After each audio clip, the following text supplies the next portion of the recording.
You know, I'll tell you, there's a bowling alley right over here, not too far away from me, not too far away from my attorney's office, James L. Rowland. Matter of fact, it's just down the street from him, diagonal like the yin and the yang. And you know, I know that's one of the 10 bowling alleys right there.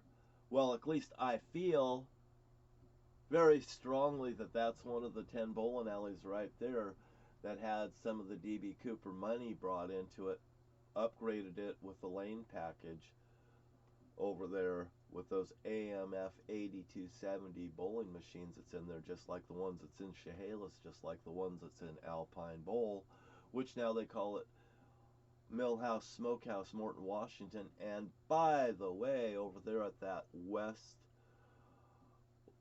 Lanes in Olympia, Washington, they have the O'Malley Bar. And my attorney's partner was O'Malley. You see, they put their name on it, they mark their territory. You see, they marked it with an X. That's why I tell you the bowling alleys in the Pacific Northwest, right here, what's happening in it and what kind of influences are we getting it at the seed level, because I know that's where it started with me. Right in that bowling alley in Port Angeles, Washington, that those people right there that own that bowling alley in Port Angeles, Washington, prior was the Hansons that ran that bowling alley in Mossy Rock, Washington. And that's where my mom got the information about that bowling alley, because I remember my mom telling my dad about a bowling alley. You know, I remember that bowling, and then when I got up there, I know that the Hansons was there because Jim Hanson came up there to the bowling alley, you know, seeing us from Port Angeles, Washington. The woman's son, the youngest son, come up there. Jim's very handsome. Jim Hanson, my sister Bonnie would remember him. My brothers would remember him too. When they came to the bowling alley in Mossy Rock, he was driving a Delta 88 Oldsmobile. Well, 8 and 8 16. Well, you take that 6 and that 1, you flip it upside down, 10, perfect. And I'll tell you what, my sister and brother-in-law, they bought a Delta 88 as their first car. I thought that was interesting. It was one that was similar to my Jim Hanson's car. And Jim Hanson, he was nice. He seemed to be a friend to me. Well, he works around the bowling community. I imagine he's really good with people, even not, that I don't see. But when they came to the bowling alley, what did disturb me is they took all the broken bowling balls and put them in the back of that Oldsmobile.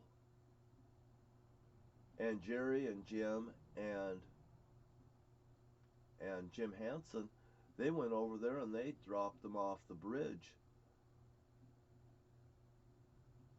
going from Mossy Rock to Morton. Well, that bridge right there, if I'm correct, it's the tallest bridge in the state of Washington that's through that span. There might be another bridge now that's taller, but at the time that was the tallest bridge in Washington state. And that's a pretty long drop straight down to be dropping bowling balls. Well, not only did they drop bowling balls, I found out, they dropped cats. Oh yeah, cats. You know, so right there, you know, I'm reminded harming animals. My brother Jim comes back, and you know, Jerry never told me about the bowling balls or Jim Hanson. My brother Jim came back and he says we went through those bowling balls off that bridge over there, and there was a person with a boat that was going, you know, coming through, and he says Jerry just dropped that bowling ball like it was going to hit that boat, and Jim's telling me this, and that ball, he says, it's just whistling. You could just hear it whistling, there's a woman kind of laying back in the boat, you know, sunbathing like. I mean, it was a nice day that they came down there to the bowling alley. The Hansons. That was in the summer. That was the first summer. That was before my mom even showed up. My mom and Bonnie. And they'd taken all the cats that was from the bowling alley, and they took all those broken bowling balls and they threw them over there. And my brother Jim said they threw those cats off that bridge, and he says one cat just, was flying down and hit the water, and it made it to the shoreline. You know, I guess he could see it, limping over to the edge of the water. I mean, they're telling me things that just really isn't nice to hear, at this point. And this here bowling alley right here, the next thing that'll happen, that's a thing that's happening, is my dad's buying Jim a 30-06, this pump action 30-06 by this Jerry Kaywood, and, my mom, Bonnie and mom isn't there. It's just me and my dad and stuff. We've left them. I don't even know if my mom is ever coming back. I mean, I goddamn don't really know. All I know is my dad's taken us away. And I'm at a bowling alley now. And I've been taken out of school. I never said goodbye to my friends. And I'm there at that bowling alley. And my brother Jimmy gets this gun, and my dad buys this from Jerry Kaywood's, a guy that comes down the bowling alley, and he ends up buying it for, he wants $275 for it. My dad ends up offering him $200. They settle at $225. A box of bullets is thrown in, and George, you're buying the beer tonight. And I watch my dad drive out of sight on that motorcycle. But prior to him, on that yellow Honda 90 that he bought us kids to reward us, I guess that's what it would be, to reward us for being there, give us something to do besides the bowling alley and the pinball machines and the bowling lanes and stuff. I mean, it's exciting for me. I'm just 10 or 11 years old. I just got out of it. I mean, it's a whole new life for me, you guys. And things are happening, and Dad's sitting there with this here gun pointing down the lanes, and he's going, it's like you could just reach out and touch him, to a bowling pin, holding the gun, and he buys the gun and stuff, and all goes over swell. And they take off, and me and Jim's in the bowling alley. Jim's pretty happy. Yeah, he's getting a new gun. He's really happy. He's pretty happy.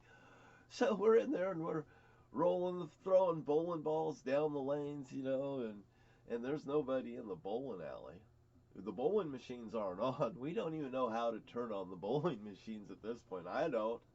I have no clue.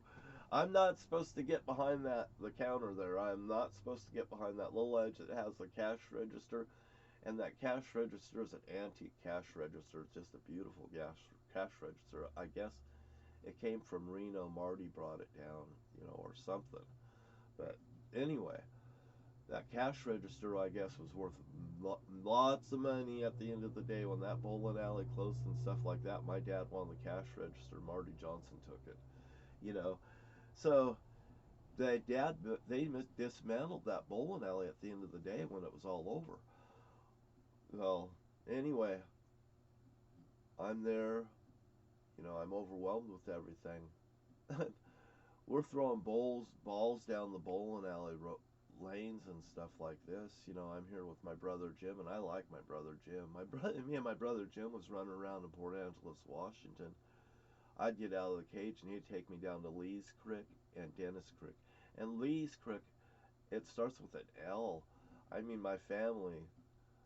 Well, Jerry Leroy, Lee, Patty Lee over there. I don't know. And George Leroy, right? I mean, and also, it's like I feel that these guys is like Johnny Cash and a boy named Sue. On my dad's actual marriage license or something, instead of it being Leroy, it actually looks like it's a different name, but I think he actually maybe changed it possibly to Leroy. It's like James Rowland, my attorney James L. Rowland, he has a L in the middle of his name, and it's like his name is Laverne, like it's a lady's name. So, I'd wonder, why exactly people are doing this, naming their children names that could be considered a girl's name and a boy's name. Now that was a fucking cop. now that one right there, that official black sedan looking thing like there, that was a cop. You know, you could tell the cop cars that come around here and look at me, you know, and stuff now, and they goddamn know I'm telling the truth. But what I'm also getting at is when I say these abuses that was happening down there at Mossy Rock, you know, with the bowling balls being thrown off and, you know, the cats being thrown off and then the gun being shot behind me because my brother Jim takes that 30-30. We're having a good time in the bowling alley. Dad's down at that Paul Bunyan Tavern down there in Mossy Rock, Washington, where they have the damn burger. Great big burger like that. Pretty good burger. My dad would bring back 4 pieces, you know, and I've got one of them, you know. So anyway, life was hard for a boy named Sue. You know, what could I do? What could I do?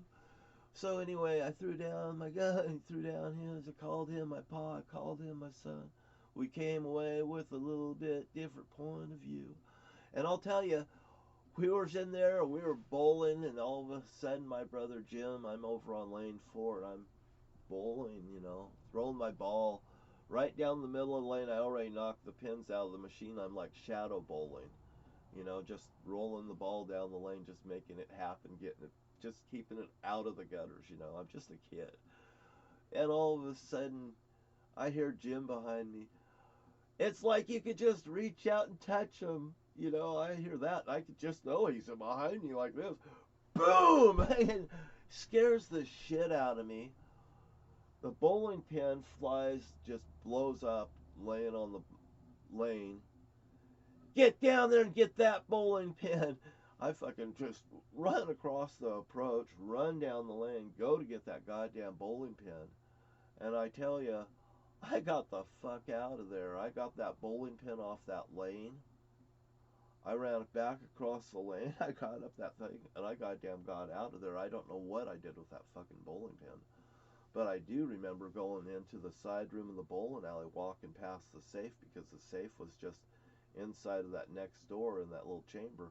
And then the little cabin was there. It was like a little apartment there with a couch with a bed that you pull out of a couch. I've never seen a couch that comes out, a bed that comes out of a couch before either when I'm a child. And, you know, me and my dad and Jerry and Jim sleeping in that bed, you know, when we came here to this here town. David Glenn and his family's over there in that house that's supposed to be our house as soon as we get them out of there, as soon as they're forced to get out of there, I guess. And David Glenn and their family and stuff, my brothers totally tear up this family's dad's car, the Studebaker that's in this garage over there at this house. As soon as these people move out of this house, and my sister Bonnie and Mom isn't even here yet, you know, these guys are acting out around me. They're just ripping this guy's Studebaker car apart. You know, inside, just taking the shifter and just shit. We're in the car, they're playing in it and stuff. I'm in the passenger seat and I'm witnessing this shit. You know? And these Glens there look like they almost got ran out of there if nothing else. I mean, the house was a mess and stuff when they left. I heard the woman got awarded a bunch of money. The husband got killed. You know, the family's there. It's like a horror. I'm looking at a horror movie with the Glens, and I'm moving here in this here house, and it's like, wow, it's animosity. And I'm telling the truth because I love to tell stories, and I love to tell the truth. Because the truth, if the truth would set you free, you know, if the Holy Father was looking down below and said, was this guy actually telling the truth now? Yes, he goddamn was. Thank you for your time. I'm over 14 minutes, and I'll come back with the story. Hopefully I'll work through it. Maybe you find it exciting and truthful. Anyway, it's up to you to decide. You have a nice day, and I'm going to be back, probably telling stories today, working through my day. That's about the only thing I could do.